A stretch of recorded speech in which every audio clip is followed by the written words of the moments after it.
నమస్కారం అండి. నా పేరు doctor CH Prasad Babu, pulmonologist, Peddeshwar heart care centre and multi speciality హాస్పిటల్లో వర్క్ చేస్తున్నాను విజయవాడలో. ఈరోజు మనము డిస్కస్ చేసే విషయం ఏంటంటే నో స్మోకింగ్ డే. ఈరోజు అంటే మార్చి 13 ఈరోజు జరుపుకుంటాం ప్రపంచవ్యాప్తంగా కూడా నో స్మోకింగ్ డే.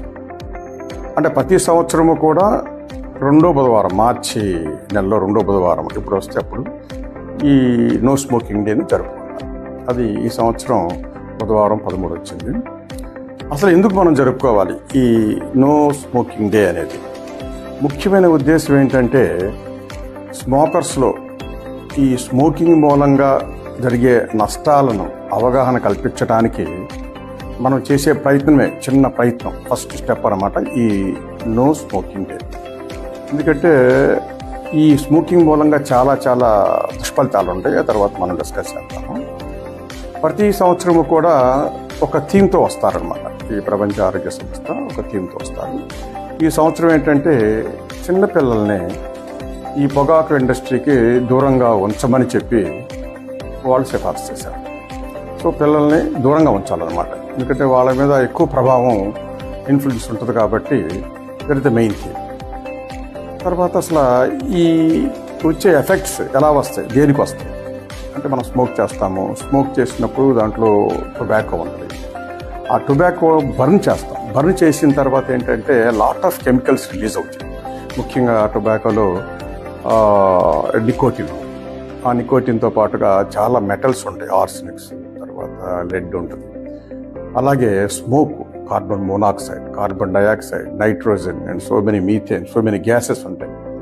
అలాగే కొన్ని రసాయనిక పదార్థాలు, తర్వాత నైట్రోజన్ కాంపౌండ్స్, అలాగే ముఖ్యంగా రేడియో ధార్మిక పదార్థాలకు పొలోనియం కూడా దాంట్లో ఉంది. ఇవన్నీ కూడా క్యాన్సర్ని, మన శరీరంలో ప్రతి భాగానికి క్యాన్సర్ని సంభవింప చేస్తాయి అన్నమాట. అలాగే దీని నుంచి వాళ్ళకి అవగాహన కల్పించుకో, దీని మూలంగా ఈ వస్తాయి అని అవగాహన కల్పించాలన్నమాట మనం. సో ఇది ఇప్పుడన్నా కొంతమంది అన్న మానేయగలిగితే మనం చేసిన ప్రయత్నం సఫలమైనట్టే లెక్క.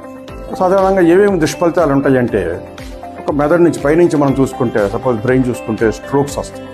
అలా కళ్ళు చూసుకుంటే చూపు తగ్గుద్ది, చెవు చూసుకుంటే వినికిడి తగ్గుద్ది, గొంతు క్యాన్సర్, ఓరల్ క్యాన్సర్, టీత్ పాడైపోవటము.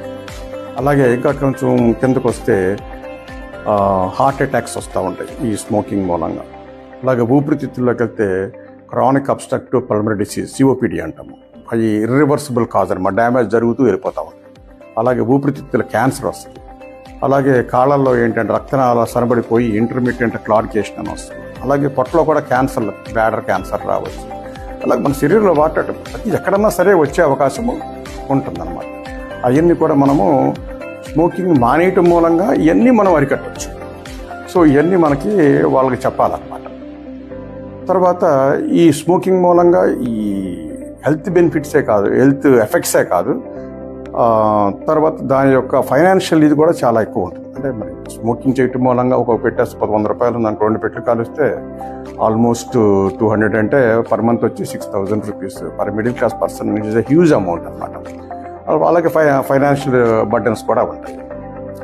అలాగే స్మోకింగ్ చేసే వాళ్ళల్లో ఎఫెక్ట్సే కాదు, పక్కన వాళ్ళకు కూడా, అంటే ప్యాసివ్ స్మోకింగ్ అంటాం. అంటే పిల్లలకు కానివ్వండి, లేకపోతే భార్యలకు కానీ, లేకపోతే ఫ్రెండ్స్కి కానివ్వండి, చుట్టుపక్కల ఎక్కువ స్మోక్ చేసినప్పుడు నాన్ స్మోకర్స్ కూడా ఈ ప్యాసివ్ స్మోకింగ్ మూలంగా అదే విధంగా ఎఫెక్ట్ అయ్యే అవకాశం ఉంటుంది.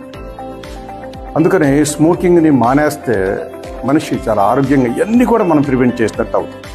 మరి స్మోకింగ్ మానేయాలంటే ఏం? చాలా మంది డాక్టర్ గారు మేము స్మోకింగ్ మానేయలేకపోతున్నామండి, ఏం చేయాలి అని అంటారు. ఫస్ట్ ఏంటంటే ఈ మూలంగా వచ్చే దుష్ఫలితాలను దృష్టిలో ఉంచుకొని, ఫ్యామిలీని దృష్టిలో ఉంచుకొని మనం స్మోకింగ్ మానేయాలి అనేటువంటి దృఢ సంకల్పంతో మనం ఉండాలి. అప్పుడు కొన్ని రకాల మందులు ఉన్నాయి. ఆ మందులు వాడినప్పుడు మనం ఈ స్మోకింగ్ నుంచి కూడా పూర్తిగా విముక్తిని పొందవచ్చు. అందుకే చెప్తాను, ధూమపానాన్ని దూరంగా ఉంచండి, ఆరోగ్యంగా ఉండండి, ఫ్యామిలీతో హ్యాపీగా ఉండండి.